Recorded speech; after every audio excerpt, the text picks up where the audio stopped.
Gentong. Ora.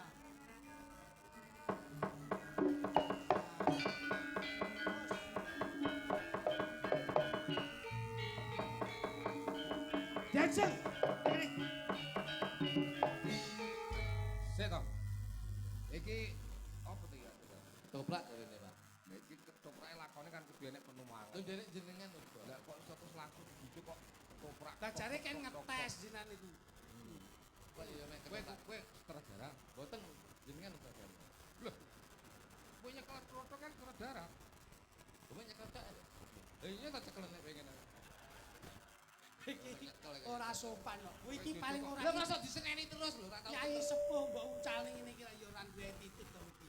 Paling ora iki monggo mau menawi penyangusake mbok diasta. Ora penak. Sutradara jenengan tukang entonge kula. Tukang entonge urung mesti dadi sutradara. Lah ngono. Kowe ora tau melu Ketoprak balik. Lakone apa ya? Kon Lakone apa? Hah? Lakone apa? beranak dalam gentong. Ketoprak kan. Toprak iki sing apik. Ketoprak kan gawe lakon. Lah derek jenengan to, Bos. Cara Pak Sel dikek menu mangan kowe dadi iki. Lah nggih to jenengan to. Pembagian peran. Jenengan to, Bos. Kula derek jenengan to. Oh. Sing bagi cerita jenengan. Ndang. Loh, kowe iki lho. Sutradara niki jenengan niku lho, Bos. Lah sing nyekan roto kan kowe. Ayo apa lakone? Lah ya aku manut kono. Ayo. Lakon iki apa aku tandang rono. Sritan. Oh, Sido Paksa. Sido Paksa, Sri Tanjung. Tanjung, Lah iki Serigala. tak tuwuh tenan lho iki. Kan. Wong piyayi kaya ngene kok Serigala. segala. Dalange muli bajingan ini. Lho saking jengkele karo sampean iki lho. Oh iso. Serigala.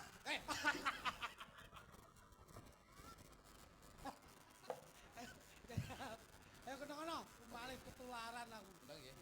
Jenengan dados Adipati Sela Hadikromo. Sela Hadikromo. Selah. Kok selah iki? Sinten niku? Nah,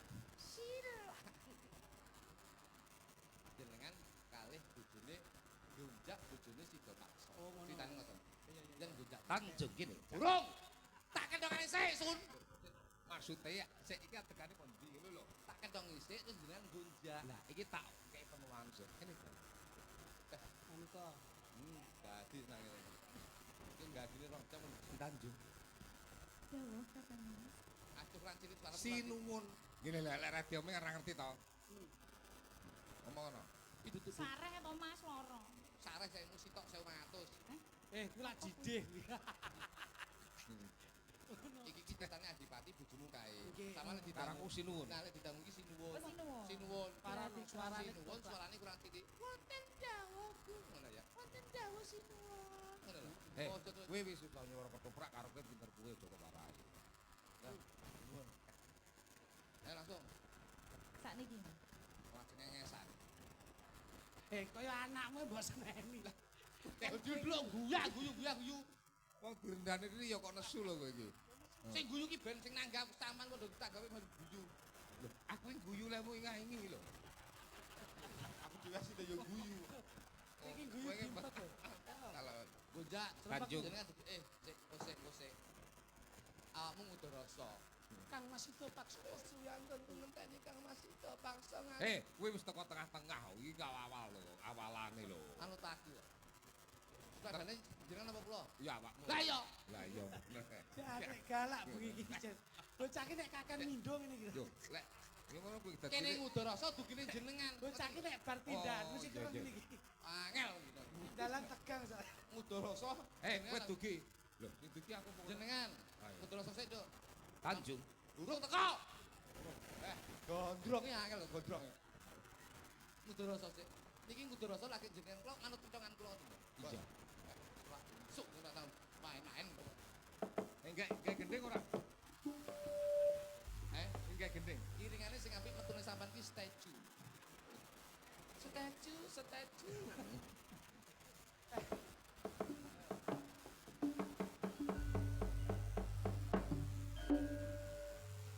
Kang Mas, akeh sing paksa kok dangu mboten kondol. Barangnya. Niku wonten pundi nggih, Kang Mas? Kula sampun kapan.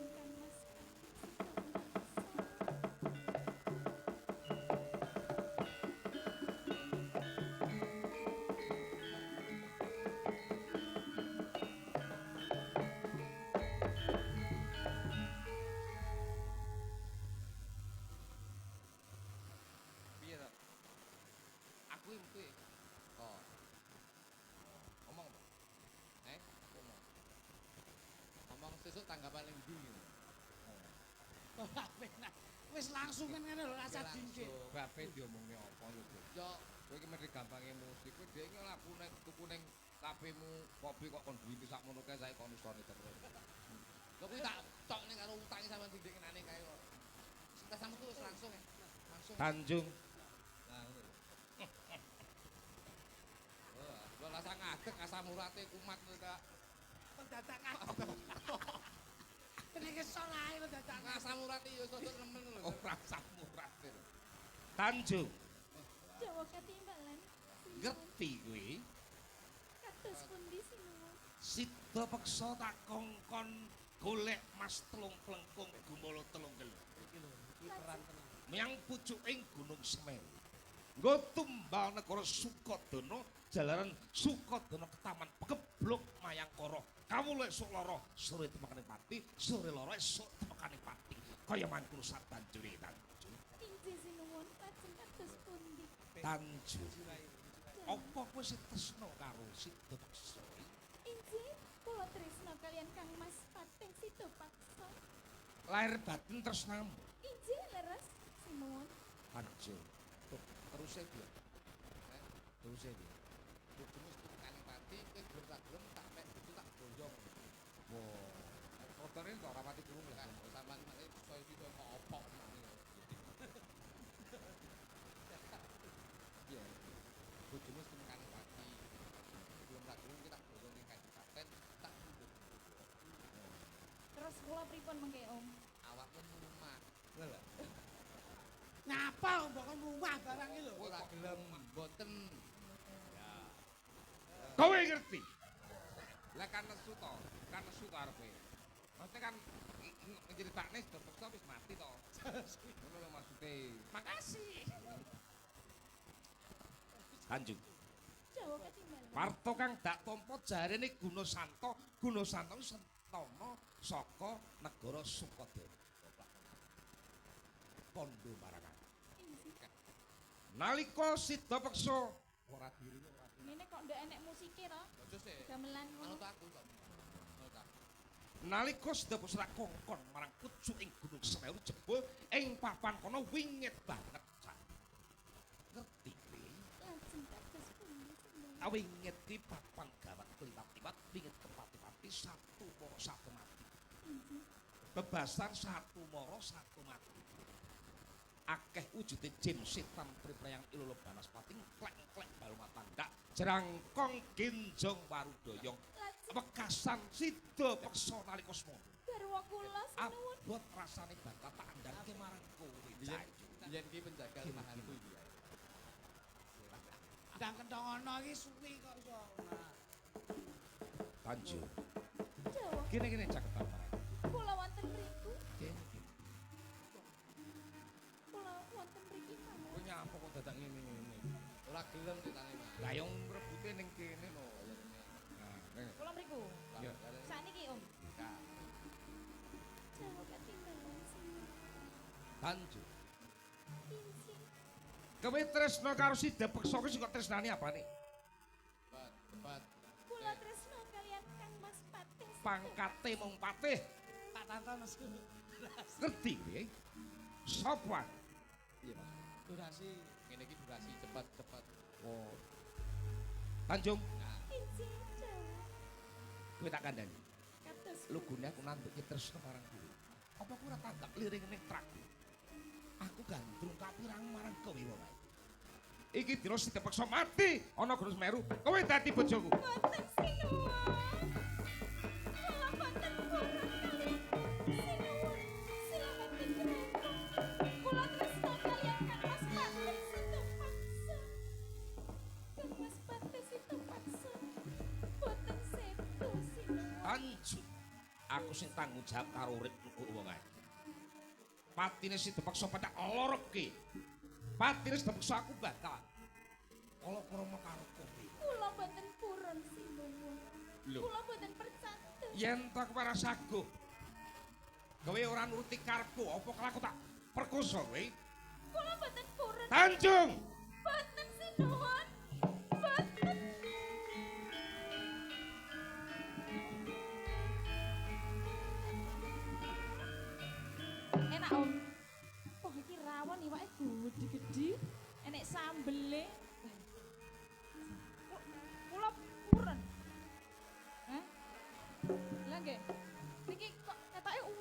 ngomong iki mau.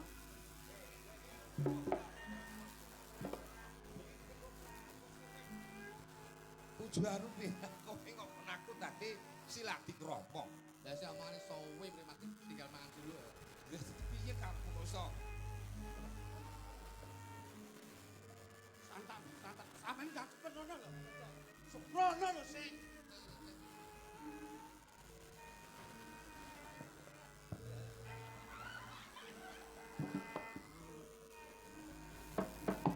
Tanjung! Hei! Tanjung! Kang Mas patek situ Mas. Eh. Yo kini nganti kowe tumindak kaya ngono iki. Kang Mas. Pikanto pawarto sing ndak tampa para nayakaning praja yen kowe wis wani tumindak sedeng marang Gusti Prabu Seta. Kula mboten tumindak setting Kang Mas. Piye? Boten. Kowe ora tindak sedeng. Boten. Rene. Rene, Boten opo Kang Mas. gedhe rasa tresnaku marang kowe. Banjur ana kedadian sing gawe wirangpun kakang. Ndak rewangi golek tumbaling praja Mas Trungkung Gowolo Trunggelo. Kepara nyata kowe tumindak andum ngatresnan. Kula mboten tumindak setting kalian Sinuwun. Kowe aja kok ro. Dramu lho le. Des ngono lho. Basa wareg turu iki, Pak. Ore. Nyambut kese. Des ngono. Wareg kok terus ngene. Berarti Kang Kancan. Kula Ere. pripun Kang Mas? Lho. Kowe tumindak setting ora? Kula mboten tumindak setting. Kowe tumindak setting ora? Kowe tumindak setting. Aja gawe wirangpun kakang. Cok. Tresnaku sundel langit marang kowe si Tanjung. Injih Kang Yo Mas. gene. Kowe sinisian marang Gusti Prabu Sandikama. Sepisan maneh ndak takoni. Kowe tumindak setting ora? Saestu Kang Mas kula mboten tumindak setting. Kowe aja bola. Aja bola. Hei, Aja gundelan maneh aja klithik.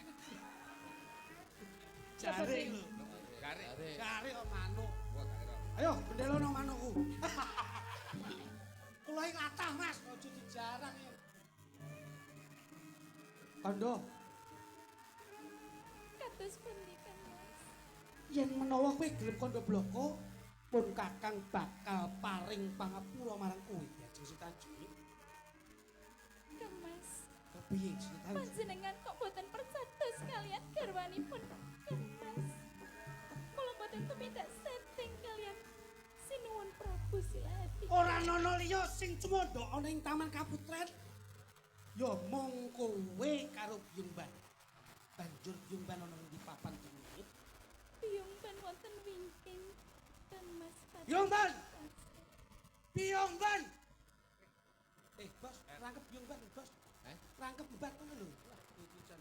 Tambah 50 ya. Lho. Gampang rangkep beban sih, ngono, rangkep beban sih. Ya coba. Byungban. Wonten dawuh Gusti Pakde.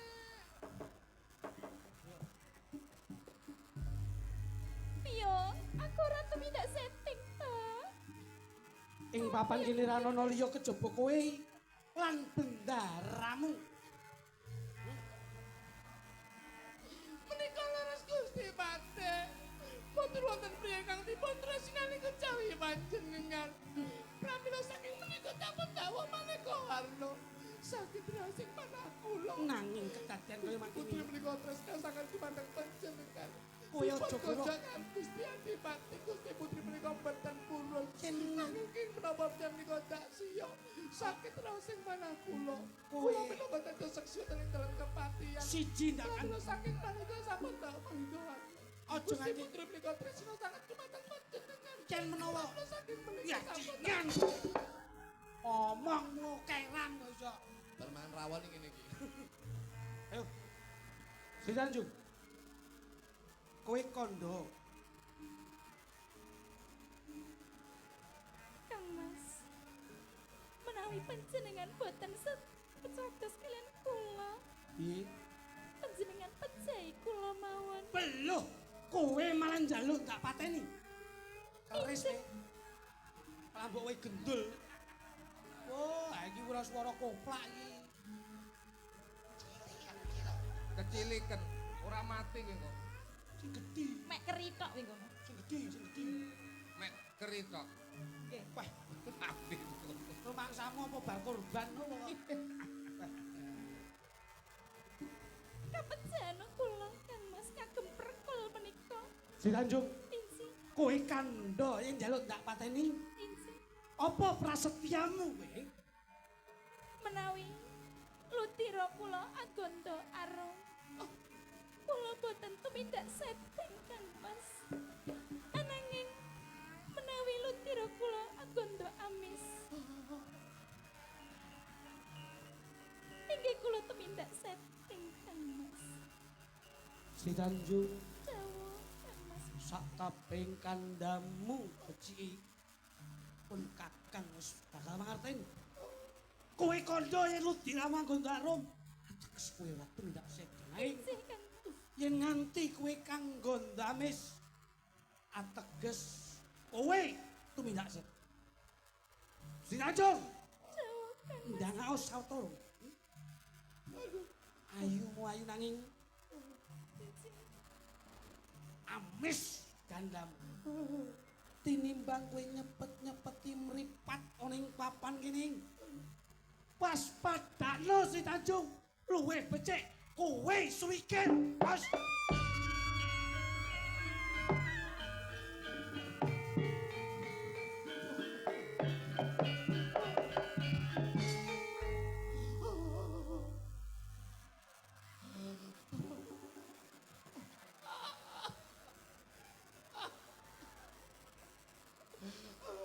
Aku si putri. Beluh.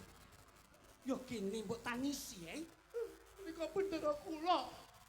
Yen ngerti ana kedaden kaya mangkene yo kene ora mbok embutke. Ingkang dipun-iputaken menapa Gusti Putri menika boten tumindak lepat. Apa kowe ngerti? Kula mangertosi piyambak. Yen ora ngerti ora mbok eleke. Banjur keprungu swara sing ora kepitake.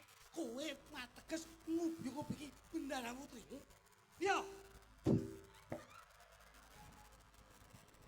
Suwikir, Doni bener. Dok, suwikir. tangane ngelus-ngelus mati kowe.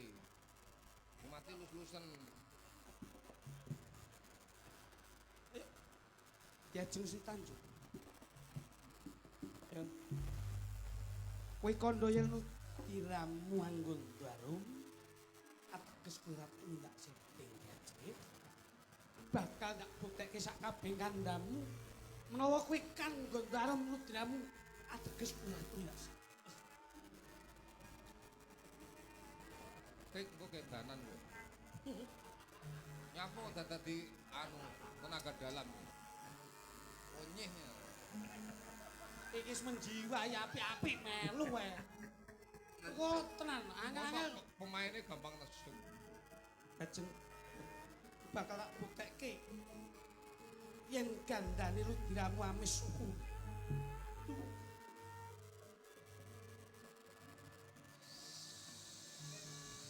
Sang Salatullah salam. Sang Ken. Wiwit dhuwur nganti tumekane ngesor. Loh, Ora ana sing amis. Dereng tanggalipun Gusti Pak. eneng. Eneng kuwi. Tanggal menengahis piyambak. Sepisan maneh. Ndak kok kendu-kendu. Adegan berat iki. Waduh. Ora si Tanjung.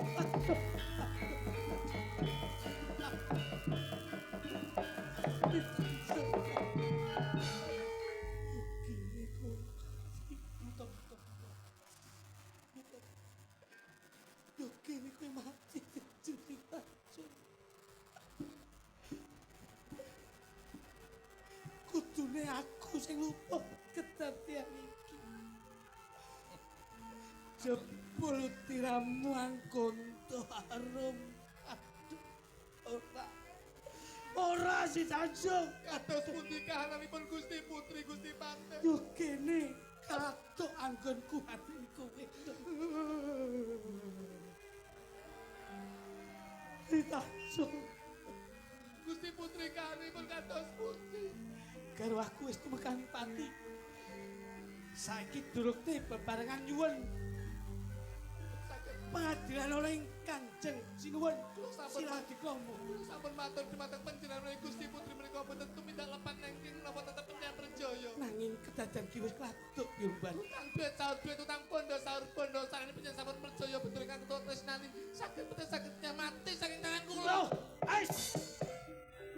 Wah. Wah.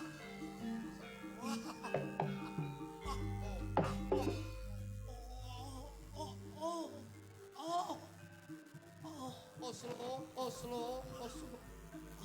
Aku mbok pateni Yurban. Keto enek sing urung mati. As.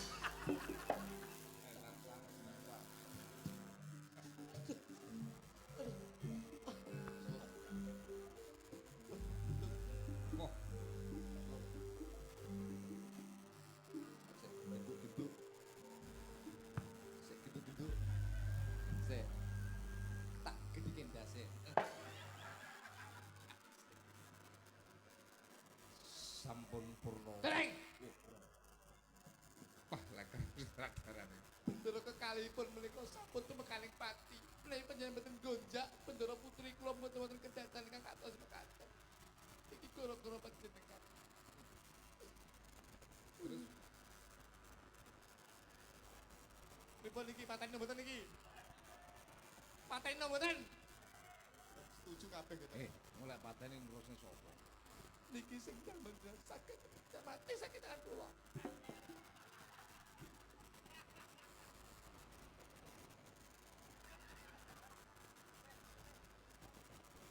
Dalang hormat ngene. Dalange meneng to. Ninggali meneng. Tak biacok tenanan kula. Salenipun mati niki spesial kagem jenengan. Mergo kula pateni dalu niki jenengan ulang. Ya. Narenan. Oh! Semati tangi.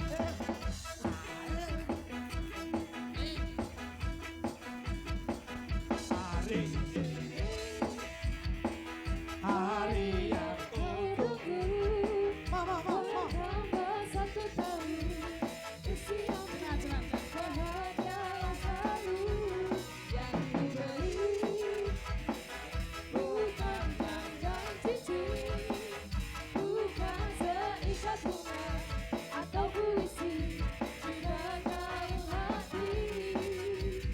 Maaf, bukannya perih atau tak mau bermoda di jinjak ingin aku beri padamu doa setulus hati.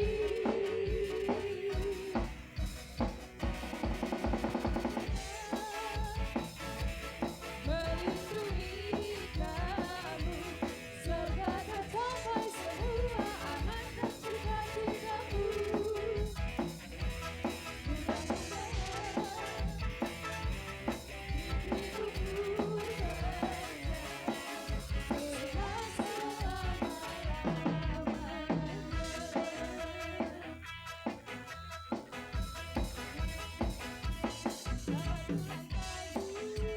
Selamat ulang tahun, Mas Sunjoyo.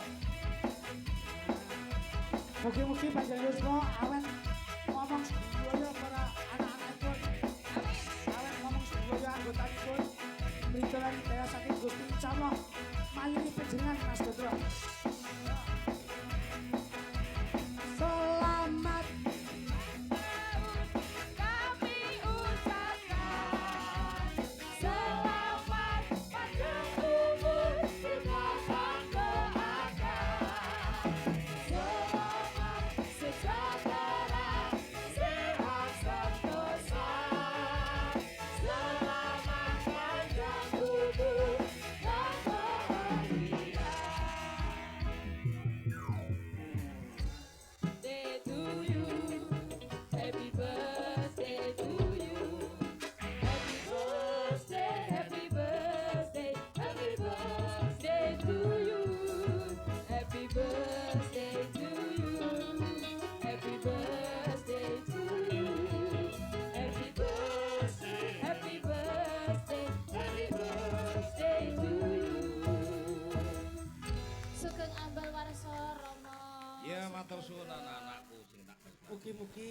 panjang yuswa, awet ngomong putra-putra sedayonipun.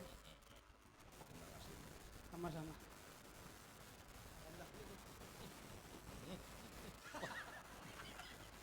Saya dicekali kowe. Saya dicekal iki kowe. Cair dan lain Lah, iki ngene Mas. Gandeng yang ulang tahun Romo. Ini spesial buat Romo untuk masyarakat wonten ning pundi nika? Jela bro.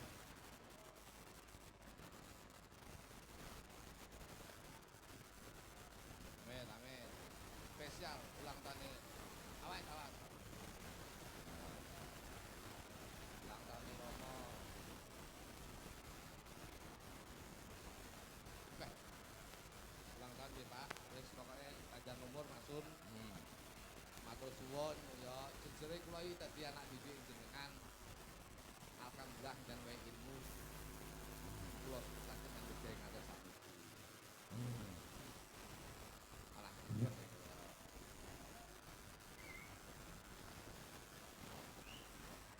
Yoko.